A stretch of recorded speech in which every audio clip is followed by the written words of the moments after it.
What is going on, guys? Jason Burke here, Styles Clash for life, coming at you on YouTube, and tonight I've got some football focus. The Pittsburgh Steelers just finished playing the Detroit Lions in Week 3 of the NFL's preseason, or the third game for the Steelers and second for the Lions. We played in the Hall of Fame game. But the Steelers' third preseason game just wrapped up a few seconds ago. And the third game, this game of the preseason is the dress rehearsal game. It's the one before the last one, so it means the starters play the most. The veterans who don't usually play in the preseason get their couple drives to play. Some of the second stringers get to play quite a bit. You see some starters staying in longer than usual. Some of the younger players that are going to play during the regular season get to play a lot in this game. So it's the dress rehearsal. So you kind of see where the veterans are. You kind of see how they mesh with the rookies. And you kind of see what the order of things are. You kind of set your depth chart kind of based on who plays where in this game. We learned a lot, in my opinion. We saw the starters play. We saw Big Ben play tonight for the only time in the preseason. And it's one of those games where Pittsburgh started off very, very, very strong. The first half was completely dominant one side. Steelers' first-team offense wiped the floor with the Lions, who I think had some starters and some backups in, so it wasn't entirely a starter game. And the Lions are not one of the stronger teams in the league, but still. Steelers came out, veterans played tonight, looked really, really good in the like 3 series they were in there. And then some of the rotational backups came in and played very, very well also. So all the guys that really matter that we're going to see in the regular season looked dominant in this game. So you feel good about what you're seeing there. We started off strong. Second half, when some of the third string guys were in there, we lost part of our lead. And did not look as good. The backup Detroit offense wiped the floor with our backup defense. But again, immaterial stuff. The score doesn't matter. The third stringers don't matter. This is to check and see where your starters are. And I feel very good about that. Let's go over some stats. Pittsburgh did win this game 26-20. Again, the score doesn't really matter. It's preseason. But Pittsburgh, I think, had pretty much like a 26-6 lead for most of the game. And then Detroit came back with 2 touchdowns in the late stages in the fourth quarter. Got a touchdown, got a onside kick recovery, which you don't want to see, and scored again on us to make the game much closer than it actually was. So the score reads pretty close, but the game was not, especially with the impact players playing early in the game. Big Ben looked really good tonight. I love the way Ben looked. He was 8 for 10, 137 yards, 2 touchdowns, no picks. Big Ben looked spry out there. He was making quick decisions. He had a couple of plays where he scrambled around and looked like the Ben of old. He had one particular play where he avoided a sack, spun to the outside, ran around to the other side of the field, threw it up to Ebron, who had the ball in his hands, had it with 2 hands and dropped it. Ebron's been plagued with drops for his entire career, starting on the Lions and now here in Pittsburgh. So bad drop for Ebron to start the game. He would make up for things later on, but Big Ben looking spry out there, running around, avoiding sacks. Again, 8 for 10, 137 yards, 2 touchdowns. Both touchdowns go to Pat Friarmuth.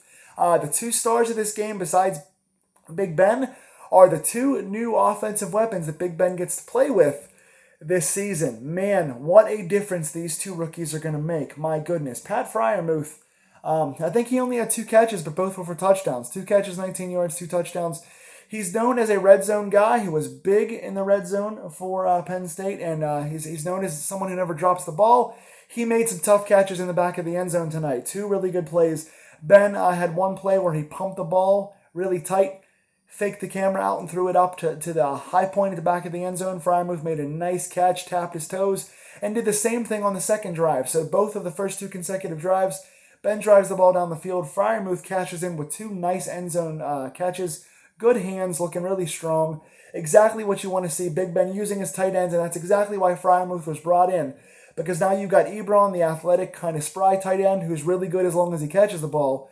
And now you've got the big, strong tight end in Friarmuth, who's known as a very good red zone target. So he's doing exactly what he was meant to do. Najee Harris, 3rd consecutive game that he's made some good plays and looked good in there. He is going to be an absolute stud. Of course, barring injury or anything like that. We don't want to speak that into existence. Najee Harris, he only had 4 carries tonight for 10 yards, but 2 catches for 53 yards. Najee Harris, man. He had one play that was very much like a Le'Veon Bell play where he did, it was one of those stack routes that Matt Canada does, where he puts a tight end and 2 or 3 receivers on the end of the line, and he sprouts them out, and they all kind of go in short out routes. One kind of goes long, one comes in, one comes on a down route. And Matt Canada runs those kind of short stack spreads quite a bit. On one of those plays, Najee came out of the backfield, made a nice catch and got upfield, broke some tackles. Made another catch where he broke a tackle and got downfield very, very nicely. 2 catches, 53 yards. He's looking very much like the total package. He's running hard. He's breaking tackles. He's catching the ball well. He's good in the pass game. I've seen him pick up some blocks as well. I love this guy's game. Again, besides Ben looking as good as he did and as spry as he did, Najee and Friarmuth looked great out there. On the second drive, we saw all the receivers doing well out there. Deontay Johnson had a nice Big Ben chuck the ball like 40 yards down the field. Deontay got a nice catch, really good smooth hands catch. He pulled up to the ball, made the catch, made a guy miss. Deontay looked very good. He's been cleaning up those drops big time. You can see he's working on his hands. That's the one hole in his game. He led the league in drops last year. He's catching everything, and he's catching a lot of tough, deep balls in this preseason. He has the potential to be a number 1 wide receiver in this league as long as he can hold onto the ball, and that is what he's doing very much right now. Juju Smith-Schuster caught several passes tonight. He was very involved in the offense. Couple quick slants from Ben, couple sit-down routes from Ben and Rudolph in the middle of the field. Caught one on a 3rd down and extended himself for a 1st down. Caught another ball on a 3rd down, broke a tackle and got down the sidelines looking for a block from Deontay.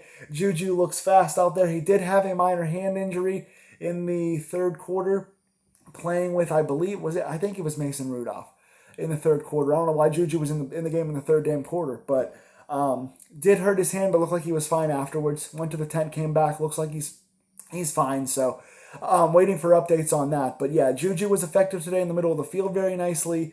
Deontay with the deep catch. Ray McLeod, the 5th receiver on this team, he had 2 nice catches. One was a short one downfield. Another one was a kind of just like a receiver screenplay to the outside where Cody White, who's another Cam Phenom who's played pretty well out there, didn't catch any balls tonight, but had a nice 2-man block down there. I think it was either Mason, but I think it was Haskins. Threw out a little 1-yard receiver screen to McLeod, who got around the edge, and Cody White took out 2 guys, a corner and a safety, to spring the block for McLeod. So all the receivers today looking really nice. All 5 of the big 5 out there. The 4 big starters and McLeod all look good.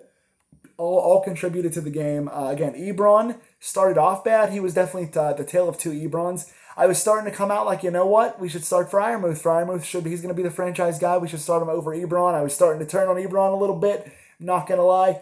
Ebron came out and got a really bad holding call, which cost us on a valuable drive, and also the big drop early on. But he did make up for it later in the game. He came back with Mason, had a couple nice catches downfield. He was looking pretty good in the second half, made up for a couple important calls. So, good for him. I think he led the receivers with like 49 or 50 yards in this game. So, in spite of some bad plays, he had some nice ones as well, a couple smooth catches. So, he's got to get more consistent. He has to work on his hands. That's his biggest thing. If Ebron could catch all the time, he'd be like a tight end 1 across the league for anybody. But he just has those drop issues. So again, first receiving team looked really good. Kalen Ballage came in and looked really good running the ball, but let's get to the rest of the quarterbacks first. Mason Rudolph. I want to talk Mason Rudolph here. 13 of 18, 138 yards. I said in my last review that Mason Rudolph had his best game of his NFL career in the last game, even though he led no touchdown drives. This game was even far better. This game tops the last game as Rudolph's best game of his career. He looked poised tonight for the first time ever. He looked like he was making different reads for the first time ever. His completions were not just checkdowns and throwing the ball up and trying to hope his receiver gets a ball. He looked really good out there. He had a couple of nice passes again, 13 for 18, 138 yards, so a little over 10 yards of completion. He did some dinking and dunking, and some guys made some plays, but it was done in like the way that Haskins has been doing it. It wasn't just like first quick check down. He's looking poised. He's setting his feet. He's not looking nervous. This by far was the best Rudolph has looked. He's still, though, his biggest knock. He did not lead any touchdown drives. Ben came out with two consecutive touchdowns. Rudolph came back with 3 consecutive field goal drives. So Rudolph was leading scoring drives, but not touchdowns. He has to punch the ball in the end zone. He did not this entire time. He has not cashed in for 6. He got at least 3, if not 4 field goals, but no touchdowns. That's his biggest knock. But I think overall, as far as his poise as far as making more than one read, as far as making quicker decisions, looking comfortable, and throwing the ball down the field quite a bit. He had some nice plays to Juju. He had a couple of nice check down plays. I think Balaj had one. He had a nice play to Ebron downfield. He's looking like he's actually making reads and showing some improvement and growth and poise for the first time in his NFL career. That being said, I still think Haskins is the far better quarterback. I still think Rudolph has a long way to go, and I still think he's not converting when it comes to big plays and touchdowns. So he's still lacking, but I like seeing the improvement over the last 2 games for Rudolph. I will say that as a positive. Dobbs did not play tonight. Rudolph played much longer than expected. He is clearly your number 2 guy now. Seeing Rudolph play with some of the starters coming in behind Ben and then staying in for the backup team and having Haskins come in play with the third stringers, you can tell now Tomlin is definitively going with Rudolph as your seconder. Haskins comes in 4 of 7, 56 yards. Not bad. Not bad. Rudolph only had one bad throw on a third down toward the end zone that should have gotten picked off. It was right in the guy's hands and dropped.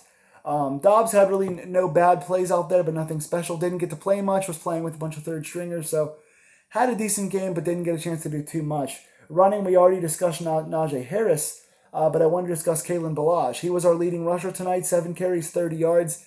I like what Balaj is doing. He's catching the ball out of the backfield a little bit. He's running very hard. He's finishing runs. He has become what I think we wanted Benny Snell to be. Benny Snell football, the hard downhill runner, the guy that can run through guys and convert on third downs. That has become what Kalen Balaj has become. And I think, obviously McFarland is our number 2 guy because he's the scat back, speedy guy. He fits in with a lot of Matt Canada stuff. He knows Matt Canada personally from college.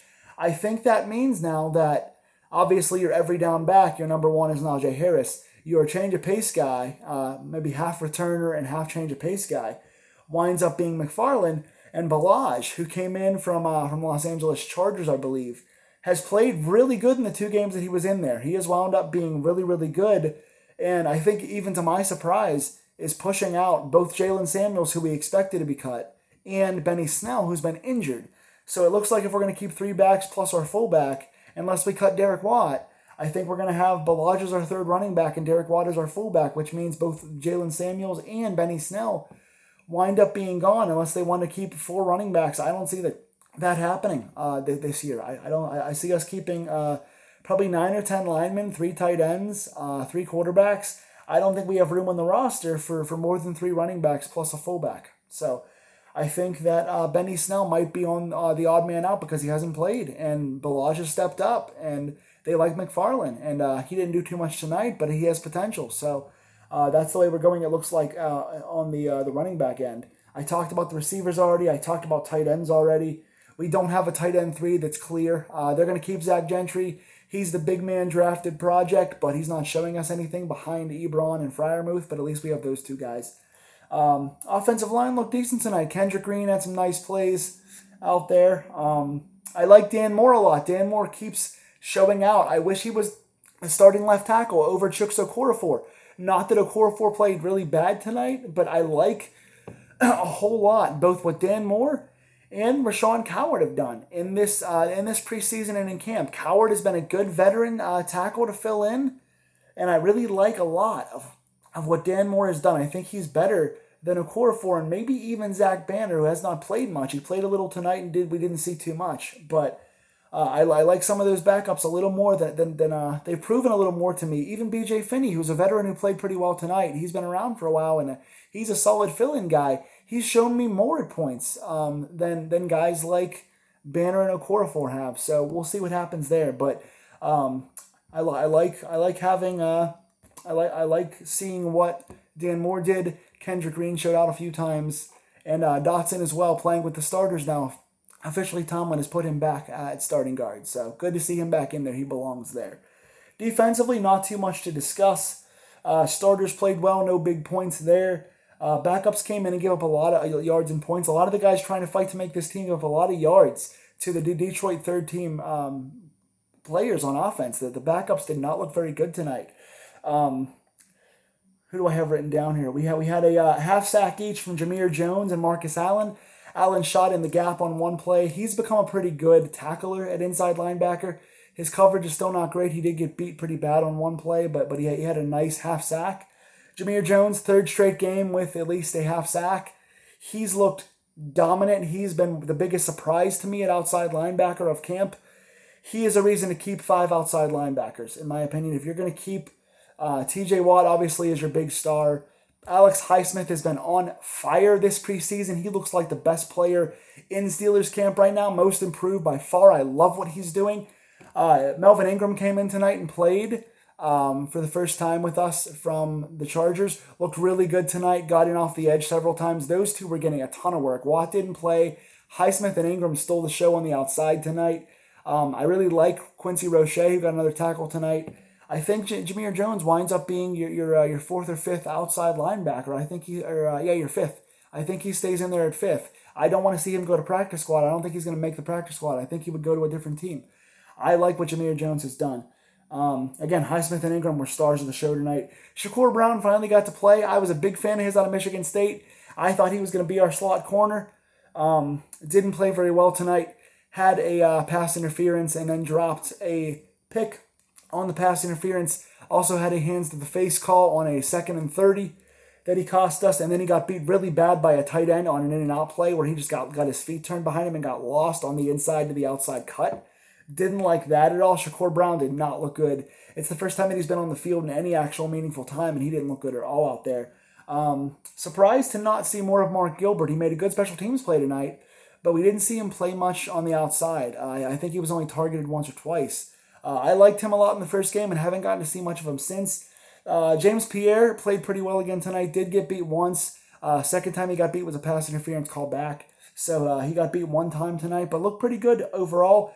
Justin Lane playing pretty well. Jumped on a couple of balls. Got in front of the receiver on one ball that skipped into the dirt and also got a good pass deflection on a downfield shot. I like Justin Lane's progression the last 2 weeks.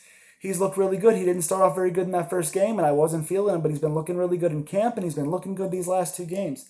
So it's looking more and more like, in my opinion, what should happen and what I hope happens is that Joe Hayden, who looked good tonight on the outside, James Pierre on the other side, and then you go Cam Sutton back in his natural position on the inside, and then Justin Lane as a backup, and figure out what you want to do for the fifth corner. Antoine Brooks hasn't played very much since he looked good in the first game and got hurt. So we're kind of slim pickings on what we're going to do at the corner spots for the outside. Miles Killebrew got beat quite a bit tonight. He got beat a couple times by tight ends. Also missed a few tackles tonight. Did get a few tackles on the running backs on the inside, but the outside stuff and the coverage stuff not looking very good. Robert Spillane got beat a ton again in coverage. He's not a good coverage linebacker. He's the biggest liability we have in coverage linebacking, which also is a problem because Devin Bush is not covered well at the linebacker spot. Joe Schobert played tonight and looked decent, but he had a hard time. He got drugged on one tackle. He got beat by a tight end and then got drugged for a first down. Got beat a second time on a coverage play. So inside linebackers, good hitters, good tacklers. Very good in the run game, not good in the pass game. That is our biggest weakness right now. So aside from the slot corner and corner depth positions, we have some issues with inside linebacker coverage. We have the talent there, we just don't have the coverage right now. But all in all, good performances. Field goal kicking made things really, really well. Kicker made everything tonight. Boswell made all of his kicks. He is our kicker. Presley Harvin, I think, only had to punt like once or twice because we scored 2 touchdowns and then, 4 field goals. So we scored almost all the time. But Harvin's our punter, I believe. He clearly is the man for that. So starters look great. Backups not as much, but I think our guys are figured out. What do you guys think? Pittsburgh goes to 3-0, wins 26-20. Who impressed you the most in this game? Who do you think needs work? And who do you think is the most intriguing position battle? And who has the best shot on the outside to make the roster in week 4? We're going to see a lot of the second, third, fourth stringers this week trying to make the team, fighting on special teams, fighting in the slots, fighting for backup safety spots, fighting for backup linebacker spots. Who do you think is going to impress, and who are you looking to make the roster at the last minute? Tell me in the comments below if you like these deep dive Steeler reviews. Please like, share, and subscribe, and give me more feedback on YouTube so that I can keep doing these videos. I will see you guys at some point next weekend for the Steelers review of the Steelers-Panthers game. Take care.